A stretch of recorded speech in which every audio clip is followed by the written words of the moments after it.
بسم اللہ الرحمن الرحیم۔ اسی طرح جو ہے اب آئیے عشرہ ذوالحجہ کی طرف جاتے ہیں اور اپنی بات کے خاتمے کی طرف جا رہا ہوں کہ یہ تو پوری باتیں میں نے لے لی، اب وہ 10 دن کے بارے میں ہم بات کرتے ہیں۔ عشرہ ذوالحجہ جس کو کہتے ہیں مطلب فرسٹ 10 days آف ذوالحجہ، حج کے مہینے کے پہلے 10 دن، ان ایام کی بڑی فضیلت ہے، یاد رکھیے۔ پہلے ذوالحجہ سے لے کر یوم النحر مطلب 1 تاریخ سے لے کر 10 اور 10 کے دن ہم کیا مناتے ہیں؟ عید مناتے ہیں، یاد رکھیے، بقرعید جس کو کہتے ہیں عام زبان میں، ٹھیک ہے؟ تو یہ 10 دن کی فضیلت کیا ہے اس کی طرف ہم بڑھتے ہیں۔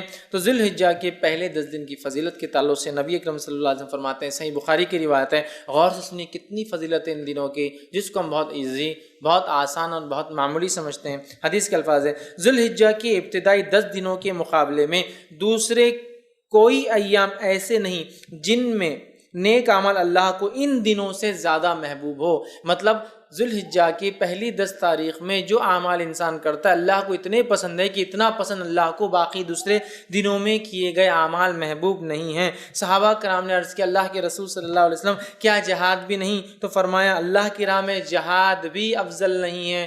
مطلب اتنا افضل ہے اس مہینے میں اعمال کرنا کہ ایک آدمی عام دنوں میں اگر جہاد بھی کرے تو ان دنوں میں کیے گئے اعمال کی برابری نہیں کر سکتا۔ تو آپ نے ہاں جہاد بھی نہیں سوائے اس مجاہد کے جو اللہ کی راہ میں نکلے، جان بھی لے جائے، مال بھی لے جائے، جان بھی چلی جائے، مال بھی چلے جائے، وہ زیادہ افضل ہے، باقی کوئی عمل افضل نہیں ہے۔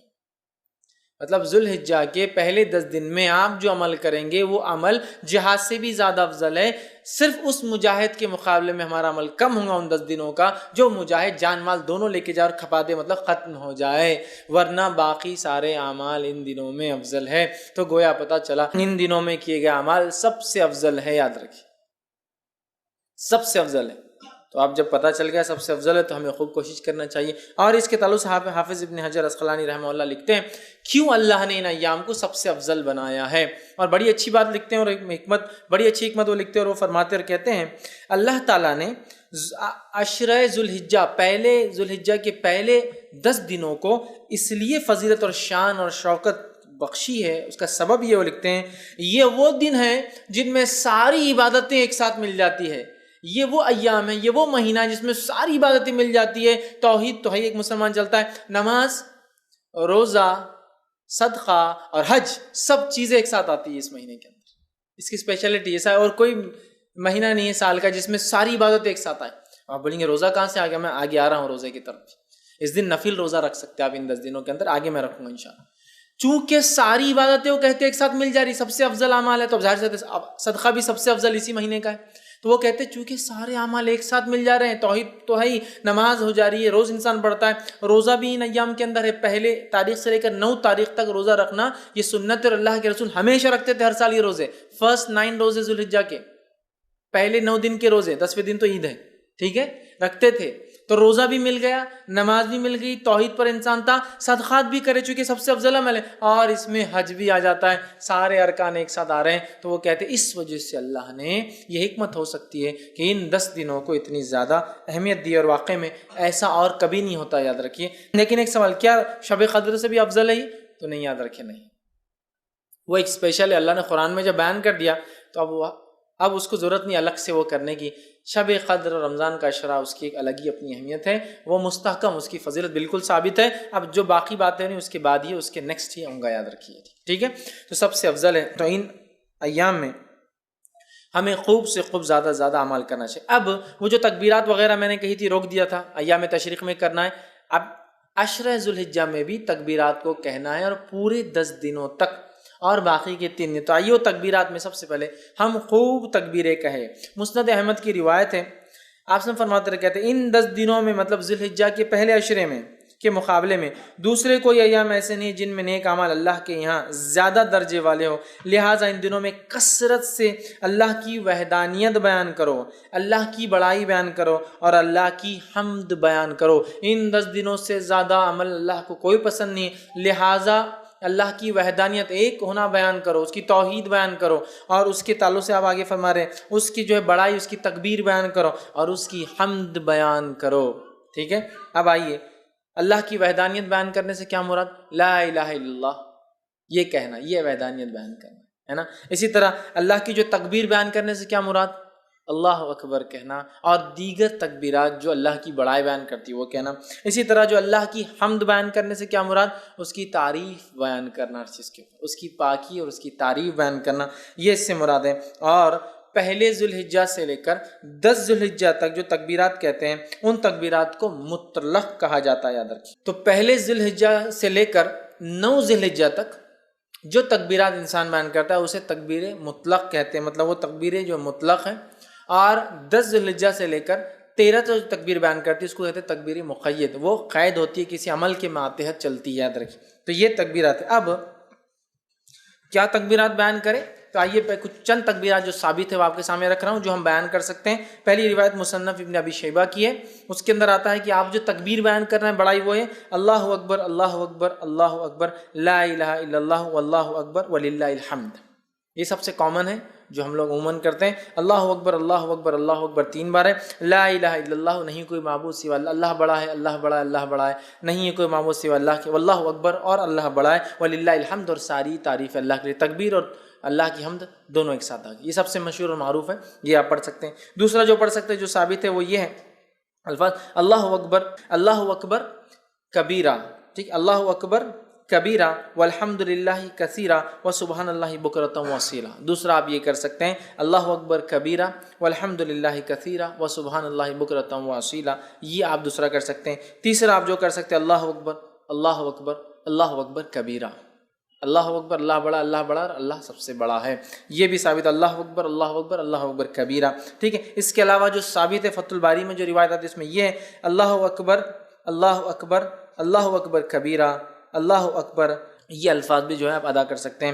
اس کے علاوہ ایک اور جو الفاظ ثابت ہے وہ یہ ہے سبحان اللہ والحمد للہ لا الہ الا اللہ واللہ اکبر اللہ اکبر وللہ الحمد. یہ تمام تسبیحات آپ کثرت سے ان ایام میں پہلے سے لے کر 13 تک کثرت سے بیان کر سکتے ہیں. صحابہ کا ان ایام میں کیا معمول تھا، جو میں نے رکھا تھا نا کہ تکبیرات آپ نہیں پڑھتے، وجوہات شرم آتی فلاں، صحابہ کا کیا معمول تھا. آئیے امام بخاری نقل کرتے ہیں کہ عبداللہ ابن عمر رضی اللہ عنہما اور ابو ہریرہ رضی اللہ عنہ، یہ دونوں صحابی جو ہے ان 10 دنوں کے اندر بازار کی طرف جاتے اور بازار میں جاتے اور اتنے زور سے تکبیر کہتے ہیں کہ لوگ بھی ان کی تکبیرات کو سن کر وہ بھی تکبیر کہتے ہیں. اب اگر ہمارے دور میں کوئی تکبیر بولتا گیا تو وہ ایک تو پاگل ڈکلیئر ہو جائیں گا، ایکسٹرا آرڈنری، حد سے زیادہ کہیں کو دکھاوا کر رہے بھیا تم، یہ کرنا والی چیز ہے. اگر یہ دکھاوا ہوتی تو صحابی کبھی نہیں کرتے تھے. یہ کرنے والے اعمال تو یا تو وہ ہو جائیں گا یا تو پھر اللہ کا ولی ڈکلیئر ہو کے عام لوگوں سے بڑا ہو جائے گا، اللہ کا ولی بھائی ہم نہیں کر سکتے، نیکسٹ آگے یہ ہو جائے گا معاملہ. صحابہ نکلتے تھے اور اتنی زور سے بولتے تھے کہ سننے والے غفلت میں ہیں، بازار میں لوگ مارکیٹ میں بھول گئے یار یاد آ گیا ذوالحجہ چالو ہے اور اس کے اپنی بولو تکبیرات بیان، تو اتنی زور سے بیان کرتے ہیں کہ لوگ ان کی تکبیرات سن کر تکبیر بیان کرتے. عبداللہ بن عمر رضی اللہ عنہ کے تعلق سے آتا کہ مینا میں اپنے خیمے میں، مطلب حج کے لیے جاتے، مینا میں اپنے خیمے میں اتنی زور سے تکبیر بولتے کہ آواز مسجد میں چلی جاتی تو مسجد والے تکبیر بولتے، مسجد والے تکبیر بولتے تو آواز بازار میں چلی جاتی تو بازار والے تکبیر بولتے. اور چنانچہ روایت میں آتا ہے کہ مینا تکبیرات سے گونج اٹھتا تھا، بخاری کی روایت ہے. مطلب وہ یہاں بولتے تو مسجد والے سن لیتے، مسجد والے بولتے تو بازار والے سن لیتے، بازار والے بولتے تو اتنی زور سے آواز ہوتی کہ پورا مینا آواز سے گونجتا تھا لوگوں کی تکبیرات لوگ بیان کریں. جیسے حج میں ہوتا ہے نا، تو یہ حج میں تو کرنا ہی ہے، بازار میں بھی کرتے تھے. مطلب یہ حج کو نہیں کہتے شروعات میں، بازار میں بھی کرتے چلتے پھرتے. تو ہمیں خوب تکبیرات اس مہینے میں بالخصوص 1 سے لے کر 10 اور 10 سے لے کر 13 تک بیان کرنا ہے. تو اسے پتہ چلا کہ ہمیں چلتے پھرتے اٹھتے بیٹھتے ان میں تکبیرات باواز بلند زور سے بیان کرنا ہے. اور عورتیں چونکہ وہ زور سے نہیں کر سکتی تو وہ پست آواز میں ہلکی آواز میں اپنے گھروں میں کریں گی. ہاں اگر گھر میں غیر محرم کے سننے کے ڈر نہ ہو تو عورتیں بھی بلند آواز میں تکبیرات پڑھیں گی. سمجھ لیجیے گھر میں صرف محرم ہے، بھائی ہے، والد ہے، بچے ہے، سگے بھانجے بھتیجے محرمات، تو عورت تیز بول سکتی ہے. لیکن ڈر ہو کہ غیر محرم سنیں گے تو پھر پست آواز میں بولیں گے. لیکن عورت بھی بولیں گی، اور میں تو کہتا ہوں عورت ہی پہلے بولے تو پھر بچے بھی بولیں گے. بچے تو ماں سے ہی سیکھیں گے نا. بہرحال تو عورت بھی بول سکتی ہے. ٹھیک ہے. اسی طرح جو ہے تکبیرات کے علاوہ ان ایام میں ہمیں کیا کرنا ہے، تو ان ایام میں ہمیں روزے رکھنا ہے. کون سے؟ عشرہ ذوالحجہ، پہلے ذوالحجہ کے پہلے عشرے کی بات چل رہی ہے وہ ہماری. اس میں کیا کرنا ہے؟ تکبیرات کے علاوہ روزے رکھنا ہے. نبی اکرم صلی اللہ علیہ وسلم کے تعلق سے آتا ہے، صحیح مسلم کی روایت ہے، مجھے اللہ تعالیٰ سے امید ہے کہ اس دن کا روزہ 9 ذی الحجہ، ایک سال پچھلے اور ایک سال اگلے گناہ کا کفارہ بنے گا. تو 9 ذی الحجہ کو تو رکھنا ہے، یہ غیر حاجی کے لیے، حاجی نہیں رکھیں گا. اس کے علاوہ ان مہینے کے اندر جو روزے آپ رکھیں گے اس میں ایک روزہ جو مشہور اور معروف ہے وہ یہ ہے، جس کے تعلق سے روایت اس طرح سے آتی ہے، سنن ابو داؤد کی روایت ہے کہ آپ صلی اللہ علیہ وسلم کی زوجہ مبارک جو ہے ایک زوجہ فرماتی اور کہتی ہے کہ نبی اکرم صلی اللہ علیہ وسلم جو ہے ذی الحجہ مطلب 9 ذی الحجہ کا روزہ، اس کے بعد جو ہے یوم عاشورہ کا روزہ، ہر ماہ کے 3 روزے، اور ایک روایت میں ذی الحجہ کے پہلے 9 روزے، 9 ذی الحجہ عرفے کا روزہ، اور جو ہے 10 محرم کا روزہ، اور ایام 20 مہینے کے 3 روزے کبھی نہیں چھوڑتے. اور ایک روایت میں الفاظ ہے آپ صلی اللہ علیہ وسلم پہلے 9 روزے ذی الحجہ کے پہلے مطلب پہلے عشرے کے پہلے 9 دن کے روزے، اور 10 محرم کا روزہ، اور اسی طرح ایام 20 مہینے کے 3 دن 13، 14 اور 15 یہ روزے کبھی نہیں چھوڑتے. تو اس روایت میں 9 روزے کے تذکرہ ہے، پہلے 9 روزے، تو پتہ چلا اس مہینے میں روزے بھی رکھنا چاہیے. مسند احمد کی روایت ہے، آپ نے فرمایا کہ تعلق سے آتا ہے، فرمایا آپ صلی اللہ علیہ وسلم کبھی 4 کام نہیں چھوڑتے: عاشورے کا روزہ، عشرہ ذی الحجہ کے 9 روزے مطلب پہلے عشرے کے 9 جو ہے دن کے جو ہے فاسٹنگ روزے، اور مہینے کے 3 روزے آپ صلی اللہ علیہ وسلم، اور فجر کی 2 سنتیں. 4 عمل کبھی نہیں چھوڑتے. اس میں بھی کیا آ گیا؟ 9 روزے آپ صلی اللہ علیہ وسلم کبھی نہیں چھوڑتے تھے. تو عشرہ ذی الحجہ میں روزہ بھی رکھیے، تکبیرات، روزہ 9 روزے رکھ سکتے ہیں، 9 نہ بھی ہو پائے تو کم از کم ایک تو ضرور رکھیے، عرفے کے دن کا روزہ. ٹھیک ہے، یہ بھی جو ہے اس میں عمل کرنا ہے. اس کے علاوہ چونکہ اس مہینے میں کیے گئے سارے اعمال افضل ہے، لہٰذا نفل نماز کا خوب اہتمام کرے. نفل نماز کے فائدے جو آتے ہیں صحیح مسلم کی روایت میں اس طرح سے آتے ہیں: اللہ تعالیٰ کے لیے اپنے سجدوں کو لازم کر لو، بے شک جب بندہ سجدہ کرتا ہے تو اللہ سبحانہ تعالیٰ کہ اللہ جو ہے سجدے کے ذریعے اپنی طرف تیرا ایک درجہ بلند کرتا ہے، اور اس سجدے کے ذریعے تیرا ایک گناہ مٹا دیتا ہے، اور یہ سال کے ہر وقت ہو سکتا ہے. تو لہٰذا یہ نفل نماز کے فضائل ہے. تو خوب ان مہینوں میں کیا کریں ہم؟ زیادہ سے زیادہ پہلے تو 9 روزے رکھنے کی کوشش کریں، کچھ نہ تو ایک نفل نمازوں میں اہتمام. فرض تو بہرحال کرنا ہی ہے، اس میں کوئی شک ہی نہیں ہے. نفل نمازوں کا کثرت سے اہتمام، اسی طرح تلاوت قرآن کا کثرت سے اہتمام، اس لیے کہ ہر حرف پہ 10 نیکی ہے، اور اس سے زیادہ کیا بہتر ہو سکتا ہے کہ ہم ذی الحجہ کے پہلے عشرے میں یہ عمل کریں جو سب سے زیادہ افضل عمل ہے. تو آپ وہ کیجئے. صدقہ دینا، اس لیے کہ صدقہ ایک بڑا افضل عمل ہے، صدقہ بھی دیجیے، اس لیے کہ اس 10 دن میں کیے گئے عمل سب سے افضل ہے. لہٰذا خوب جو ہے صدقہ آپ کیجئے، اور دیگر جتنی نیکیاں ہو سکتی وہ کریں، اور بالخصوص گناہ کبیرہ سے اور حرام کاموں سے اپنے نفس کو بچائے. بالخصوص گناہ کبیرہ سے اور حرام کاموں سے اپنے نفس کو بچائے، اس لیے کہ محترم اور حرمت والے مہینوں کو پاس اور لحاظ رکھنا یہی ہے کہ اس میں ہم گناہ اور معصیتیں کام نہ کریں، نیکیوں میں اضافہ کریں. تو جہاں ہم نیکیوں میں اضافے کی میں بات کر رہا تھا اب تک، تو یہاں گناہوں سے بچنا بھی بہت زیادہ ضروری ہے، اس لیے کہ یہ ایام میں کیے گئے اعمال سب سے زیادہ افضل ہے. لہٰذا خوب نیکی کا ہم اہتمام کریں، اور خوب اپنی نفس کو گناہوں سے بچائے، وہ چاہے ذی الحجہ کا مہینہ ہو یا دیگر اور 3 مہینے، مطلب ٹوٹل 4 مہینے حرمت والے. ان چاروں مہینے کا احترام کرے، حرمت کا پاس و لحاظ رکھے، گناہ اور معصیت سے اجتناب کرے، بالخصوص کبائر سے اپنے آپ کو بچائے. اسی طرح نیکیوں میں اپنے آپ کو آگے بڑھانے کی ہم جو ہے خوب سے خوب جو ہے کوشش کریں، اور بالخصوص وہ اعمال جو اعمال ہمیں بتائے گئے ان ایام میں کرنے کے، ان اعمال کو ہم جو ہے